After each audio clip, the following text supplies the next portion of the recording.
इतिहास के पन्नों पर यह शर्मसार करने वाली घटना मानी गई। क्या वाकई ऐसा था? आज हम दक्षिण भारत के मालाबार रीजन के त्रावणकोर साम्राज्य के बारे में बात करेंगे। त्रावणकोर साम्राज्य पर शक्तिशाली रानियों का राज था। मात्र सत्तात्मक उत्तराधिकार प्रणाली के कारण ये देश के अन्य राज्यों से अलग था। यह उस युग में विकसित हुई जब युद्ध और राजनीतिक अस्थिरता के कारण नायर पुरुष अक्सर युद्ध के मैदान में हुआ करते थे और अस्थिर पारिवारिक जीवन के कारण उनको सत्ता संभालना मुश्किल था और शायद इसी कारण यह प्रणाली विकसित हुई। लेकिन 1900 तक केरल में शांति आ गई और युद्ध के बिना लोग शांति से अपने घर में जीवन यापन करने लगे थे। महारानी सेतु लक्ष्मीबाई त्रावणकोर साम्राज्य की अंतिम रानी थी। वे चित्रकार रवि वर्मा की पोती थी और उन्हें उसकी चचेरी बहन सेतु पार्वतीबाई के साथ गोद लिया गया था। राजा मूलम थिरुनाल की मृत्यु के बाद वे स्वतंत्रता के बाद भारतीय सरकार के सत्ता में आने तक राज्य की कार्यकारी रीजेंट बनी रही। सेतु लक्ष्मीबाई अपने आसपास में परिवर्तनों के प्रति संवेदनशील थी। उन्होंने देवदासी प्रथा, पशु बलि को समाप्त करने के साथ साथ सभी जातियों के लिए मंदिर का दरवाजा खोला। साथ ही पहली विमेन एम्पावर्ड एडमिनिस्ट्रेशन भी चलाया, जहां 500 से अधिक महिलाएं कार्यरत थी। अतः 1925 में उन्होंने ऐतिहासिक नायर रेगुलेटरी एक्ट पर हस्ताक्षर किया, जिसने मातृवंशीय उत्तराधिकार प्रथा को प्रभावी ढंग से समाप्त कर दिया। इसी बीच एफ फॉसेट के द्वारा लिखा गया एक बुक नायर्स ऑफ मालाबार 1915 में पब्लिश हुआ। जैसे कि एफ फॉसेट नायर परिवार की महिलाओं का वर्णन करते हुए बताते हैं कि वे मालाबार क्षेत्र में एक अनोखी सामाजिक संरचना का हिस्सा थी। ये महिलाएं मात्र सत्ता पर आधारित परिवार में रहती थी, जिन्हें थारवाड़ कहा जाता। इस प्रणाली में संपत्ति का अधिकार महिलाओं के पास ही होता है और वंश का पता मात्र रेखा से ही लगाया जाता था। बदलते हुए परिवेश को देखते हुए नायर्स महिलाओं के अटायर पर टिप्पणी करते हुए लिखते हैं, पोशाक एक पारंपरिक मानवा था और यह खेद की बात होगी कि अगर शर्म के झूठे विचार प्राकृतिक गरिमा की जगह ले ले तो। पर लोगों के रहन सहन और पहनने ओढ़ने के प्रचलन पर प्राकृतिक वातावरण और हमारी सामाजिक ताना बाना का निरंतर बदलाव प्रमुख रूप से इसके लिए जिम्मेदार है। यहाँ मैं एक उदाहरण देकर बात रखना चाहती हूँ। मान लीजिए अगर आप किसी ठंडी जगह पे रहते हैं तो हमें ठंड में कैसे कपड़े पहनने चाहिए? ऐसे कपड़े जो पूरे शरीर को ढककर रखे और बदन को गर्म रखें। यही उस जगह की जरूरत है और यही हम ठंड प्रदेशों में देखते हैं। वहीं अगर हम किसी रेगिस्तान में रहें तो आप कैसे कपड़े पहनना पसंद करेंगे?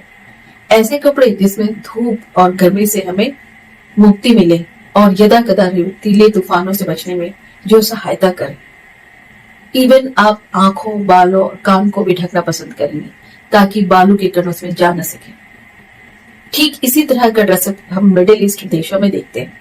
वहीं अगर हम वर्षावन की बात करें तो वहां के लोग अपने आप को खुद ही सोचकर देखिए कैसे कपड़े पहनने से शरीर को आराम मिलेगा और गर्मी और ह्यूमिडिटी से मुक्ति मिलेगा। और दूसरा कारण सामाजिक ताना बाना, जिसका जिक्र मैंने पहले भी किया था। इसके साथ मैं इस बात का जिक्र करना चाहूंगी कि भले ही क्रिश्चियनिटी और इस्लामिज्म की शुरुआत ऐसे टेरेन में हुई जहां अधिक ठंड और गर्म होने के कारण उनके परिधान पूरे शरीर को ढकने के लिए था और जिसे ज्यों का त्यों उनकी पीढ़ियां धारण करती रहीं और अपने साथ वहां भी ले गई जहां उसके लिए ये परिधान परेशानी का सबब थी। गौर करने वाली बात यह है कि आज हम जिस विषय पर चर्चा करने जा रहे हैं उस समय बिजली हमारी दुनिया में नहीं थी।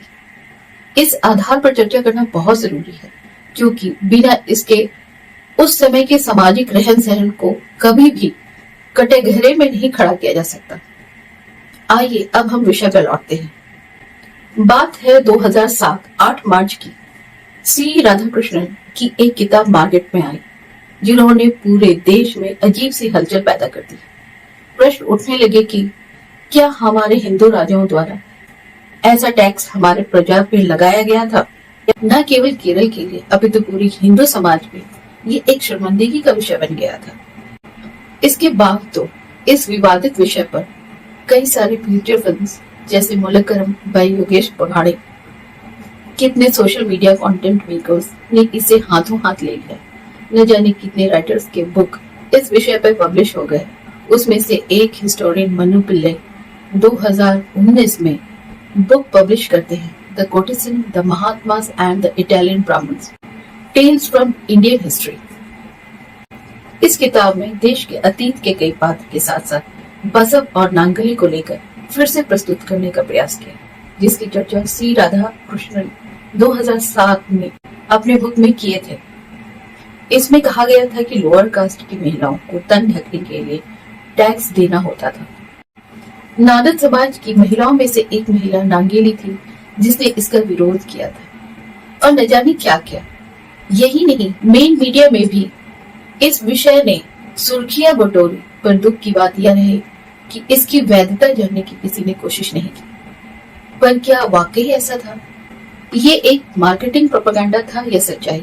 आइए इसकी पर्दे खोलते हैं। इस घटना का केंद्र मालाबार स्थित त्रावणकोर राज्य, जो दक्षिण भारत में एकमात्र हिंदू राष्ट्र था, जहां पर तभी तक यानी 1780 कॉलोनियल्स का पैर नहीं पड़े थे। पर तेजी से अगल बगल के राज्यों में मुस्लिम्स और क्रिश्चियनिटीज का प्रभाव बढ़ रहा था। रहन सहन, खान पान, पहनने ओढ़ने में बदलाव देखा जा रहा था और इनके सत्ता में होने के कारण इनका प्रभाव जनमानस पे भी पड़ रहा था और इनके सोचने समझने देखने का तौर तरीका सब पर हावी होने लगा। इससे अछूता कैसे त्रावणकोर राज्य रह पाता? केरल का हिंदू समाज अपने पारंपरिक तरीके से अपना जीवन यापन कर रहा था। त्रावणकोर राज्य में हर व्यक्ति पर टैक्स लगता था, चाहे वो पुरुष हो या महिला। पुरुषों के मुकाबले महिलाओं पर कम टैक्स लगता था। वहाँ उसे मुलक्करम यानी महिला टैक्स और तलिकरम यानी पुरुष टैक्स, यह दो तरह के टैक्स लगते थे। न केवल त्रावणकोर राज्य बल्कि पूरे मालाबार रीजन में यह प्रथा मुस्लिम और ईसाई प्रभाव से पहले से चली आ रही थी। यहाँ पुरुष और महिलाएं शरीर के आधे हिस्से को ही ढकती थी क्योंकि उनकी यह पारंपरिक पोशाक थी। इसका प्रत्यक्ष प्रमाण हमें 17th सेंचुरी के डच ट्रैवलर जॉन न्यूहॉफ, जिन्होंने अपने ब्राजील, चाइना और इंडिया के ट्रेवल पे बुक लिखी थी, उन्हीं का एक बुक द क्वीन ऑफ क्यूलोंग में यह दिखाता है कि जॉन न्यूहॉफ के विजिट के दौरान द क्वीन ऑफ क्यूलिंग अभी का कॉलम में लोकल कस्टम्स और विमेन्स अटायर यानी महिला परिधानों का जिक्र करते हैं। उन्होंने अपनी किताब में रॉयल कोर्ट्स के फोटोज को भी अटैच किया है, देख लीजिए। कहने का अर्थ है कि मालाबार रीजन में न केवल पुरुष अपितु महिलाएं भी अपने शरीर के आधे भाग को ही ढकती थी। वहाँ महिला के ऊपरी भाग को ढकना या न ढकना किसी डिग्निटी का विषय था ही नहीं। और तो और ऊंची जाति या नीची जाति के सभी लोग इसी तरह से रहते थे, जिसका जिक्र सी राधाकृष्णन अपने बुक में करके सनसनी फैला दी थी। कुल मिलाकर कहने वाली बात यह रहा कि मालाबार रीजन या कहे त्रावणकोर साम्राज्य रानियों द्वारा शासित था। यह कैसे हो सकता है कि वहाँ इस तरह का वाहियात टैक्स लगाया गया हो? कोई भी समझदार व्यक्ति इसे पचा नहीं पाएगा। तो मुलक्करम वर्ड का जो मिस इंटरप्रिटेशन कर इतिहास से छेड़छाड़ किया गया ताकि उनके बुक को पर्याप्त जगह मिले, ताकि उनके बुक की सेल हो सके। इतना तो प्रमाणित है कि त्रावणकोर की धरती पर महिलाएं ही प्रमुखता से शासन की बागडोर संभालती थी। खास बात यह है कि मुस्लिम्स और कॉलोनियल इंग्रेशन से पहले न केवल दक्षिण में बल्कि उत्तर में भी जनमानस प्राकृतिक तौर पर ह्यूमिडिटी से बचने के लिए, अपने शरीर में हवा लगाने के लिए इसी तरह से कपड़े पहनते थे और प्रयास करते थे कि उनका शरीर ऊपर से खुला हो।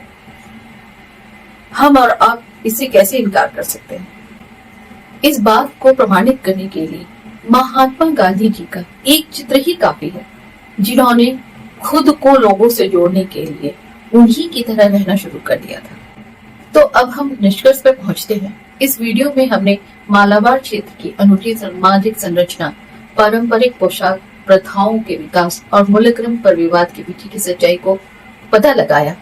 हमने देखा कि कैसे जलवायु, संस्कृति और औपनिवेशिक प्रभाव से इस क्षेत्र में पारंपरिक पोशाक के आकार में बदलाव आया। इस वीडियो पे हमने इतिहास में छिपे हुए पहलू को उजागर किया और तथ्य और कल्पनाओं को अलग किया। आशा करती हूँ कि इस विषय पर मैं अपनी बात तथ्यों के साथ रख सकी। धन्यवाद।